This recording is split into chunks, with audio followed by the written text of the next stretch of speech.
Pride and Prejudice Chapter 19. The next day opened a new scene at Longbourn. Mr. Collins made his declaration in form. Having resolved to do it without loss of time, as his leave of absence extended only to the following Saturday, and having no feelings of diffidence to make it distressing to himself even at the moment, he set about it in a very orderly manner, with all the observances, which he supposed a regular part of the business. On finding Mrs. Bennet, Elizabeth, and one of the younger girls together, soon after breakfast, he addressed the mother in these words. "May I hope, madam, for your interest with your fair daughter Elizabeth, when I solicit for the honor of a private audience with her in the course of this morning?" Before Elizabeth had time for anything but a blush of surprise, Mrs. Bennet answered instantly, "Oh dear, yes, certainly. I am sure Lizzie will be very happy. I am sure she can have no objection. Come, Kitty, I want you upstairs." And, gathering her work together, she was hastening away, when Elizabeth called out, "Dear madam, do not go. I beg you will not go. Mr. Collins must excuse me. He can have nothing to say to me that anybody need not hear. I am going away myself." "No, no, nonsense, Lizzie. I desire you to stay where you are." And upon Elizabeth seeming really, with vexed and embarrassed looks, about to escape, she added, "Lizzie, I insist upon your staying and hearing Mr. Collins." Elizabeth would not oppose such an injunction, and a moment's consideration making her also sensible that it would be wisest to get it over as soon and as quietly as possible, she sat down again and tried to conceal, by incessant employment, the feelings which were divided between distress and diversion. Mrs. Bennet and Kitty walked off, and as soon as they were gone, Mr. Collins began. "Believe me, my dear Miss Elizabeth, that your modesty, so far from doing you any disservice, rather adds to your other perfections. You would have been less amiable in my eyes had there not been this little unwillingness, but allow me to assure you, that I have your respected mother's permission for this address. You can hardly doubt the purport of my discourse, however your natural delicacy may lead you to dissemble. My attentions have been too marked to be mistaken. Almost as soon as I entered the house, I singled you out as the companion of my future life. But before I am run away with by my feelings on this subject, perhaps it would be advisable for me to state my reasons for marrying and, moreover, for coming into Hertfordshire with the design of selecting a wife, as I certainly did." The idea of Mr. Collins, with all his solemn composure, being run away with by his feelings, made Elizabeth so near laughing, that she could not use the short pause he allowed in any attempt to stop him further, and he continued. "My reasons for marrying are, first, that I think it a right thing for every clergyman in easy circumstances, like myself, to set the example of matrimony in his parish. Secondly, that I am convinced that it will add very greatly to my happiness. And thirdly, which perhaps I ought to have mentioned earlier, that it is the particular advice and recommendation of the very noble lady whom I have the honor of calling patroness. Twice has she condescended to give me her opinion, unasked too, on this subject, and it was but the very Saturday night before I left Hunsford between our pools at quadrille, while Mrs. Jenkinson was arranging Mr. Bertha's footstool, that she said, 'Mr. Collins, you must marry.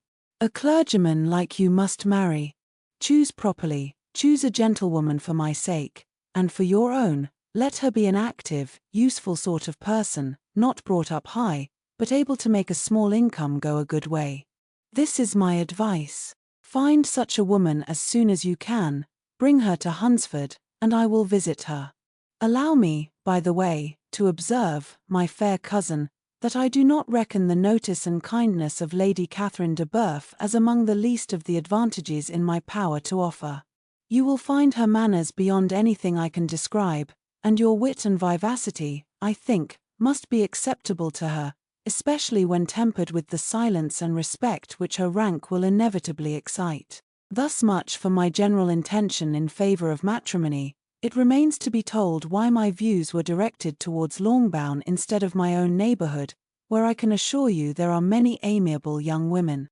But the fact is, that being, as I am, to inherit this estate after the death of your honored father, who, however, may live many years longer, I could not satisfy myself without resolving to choose a wife from among his daughters, that the loss to them might be as little as possible, when the melancholy event takes place, which, however, as I have already said, may not be for several years. This has been my motive, my fair cousin, and I flatter myself it will not sink me in your esteem. And now nothing remains but for me but to assure you in the most animated language of the violence of my affection. To fortune I am perfectly indifferent, and shall make no demand of that nature on your father, since I am well aware that it could not be complied with, and that £1,000 in the 4%, which will not be yours till after your mother's decease, is all that you may ever be entitled to. On that head, therefore, I shall be uniformly silent, and you may assure yourself that no ungenerous reproach shall ever pass my lips when we are married. It was absolutely necessary to interrupt him now. You are too hasty, sir, she cried. You forget that I have made no answer. Let me do it without further loss of time. Accept my thanks for the compliment you are paying me.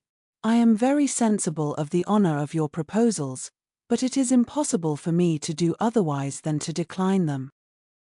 I am not now to learn, replied Mr. Collins, with a formal wave of the hand, that it is usual with young ladies to reject the addresses of the man whom they secretly mean to accept, when he first applies for their favor, and that sometimes the refusal is repeated a second, or even a third time.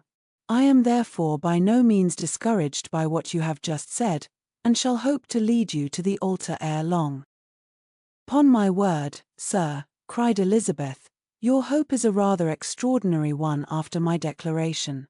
I do assure you that I am not one of those young ladies, if such young ladies there are, who are so daring as to risk their happiness on the chance of being asked a second time. I am perfectly serious in my refusal. You could not make Emmy happy, and I am convinced that I am the last woman in the world who could make you so. Nay, were your friend Lady Catherine to know me, I am persuaded she would find me in every respect ill qualified for the situation." "Were it certain that Lady Catherine would think so," said Mr. Collins very gravely, "but I cannot imagine that her ladyship would at all disapprove of you. And you may be certain when I have the honor of seeing her again, I shall speak in the very highest terms of your modesty, economy, and other amiable qualification. Indeed, Mr. Collins, all praise of me will be unnecessary. You must give me leave to judge for myself, and pay me the compliment of believing what I say. I wish you very happy and very rich, and by refusing you hand, do all in my power to prevent your being otherwise. In making me the offer, you must have satisfied the delicacy of your feelings with regard to my family, and may take possession of Longbourn estate whenever it falls, without any self-reproach. This matter may be considered, therefore, as finally settled." And rising as she thus spoke, she would have quitted the room, had Mr. Collins not thus addressed her. "When I do myself the honor of speaking to you next on the subject, I shall hope to receive a more favorable answer than you have now given me, though I am far from accusing you of cruelty at present, because I know it to be the established custom of your sex to reject a man on the first application, and perhaps you have even now said as much to encourage my suit as would be consistent with the true delicacy of the female character." "Really, Mr. Collins," cried Elizabeth with some warmth, "you puzzle me exceedingly. If what I have hitherto said can appear to you in the form of encouragement, I know not how to express my refusal in such a way as to convince you of its being one. You must give me leave to flatter myself, my dear cousin, that your refusal of my addresses is merely words of course. My reasons for believing it are briefly these: it does not appear to me that my hand is unworthy your acceptance, or that the establishment I can offer would be any other than highly desirable. My situation in life, my connections with the family of de Boeuf, and my relationship to your own, are circumstances highly in my favor, and you should take it into further consideration, that in spite of your manifold attractions, it is by no means certain that another offer of marriage may ever be made you. Your portion is unhappily so small that it will in all likelihood undo the effects of your loveliness and amiable qualifications. As I must therefore conclude that you are not serious in your rejection of me, I shall choose to attribute it to your wish of increasing my love by suspense, according to the usual practice of elegant females. I do assure you, sir, that I have no pretensions whatever to that kind of elegance which consists in tormenting a respectable man. I would rather be paid the compliment of being believed sincere. I thank you again and again for the honor you have done me in your proposals, but to accept them is absolutely impossible. My feelings in every respect forbid it. Can I speak plainer? Do not consider me now as an elegant female, intending to plague you, but as a rational creature, speaking the truth from her heart. You are uniformly charming, cried he, with an air of awkward gallantry, and I am persuaded that when sanctioned by the express authority of both your excellent parents, my proposals will not fail of being acceptable. To such perseverance in wilful self-deception Elizabeth would make no reply, and immediately and in silence withdrew, determined, if he persisted in considering her repeated refusals as flattering encouragement, to apply to her father, whose negative might be uttered in such a manner as to be decisive, and whose behavior at least could not be mistaken for the affectation and coquetry of an elegant female.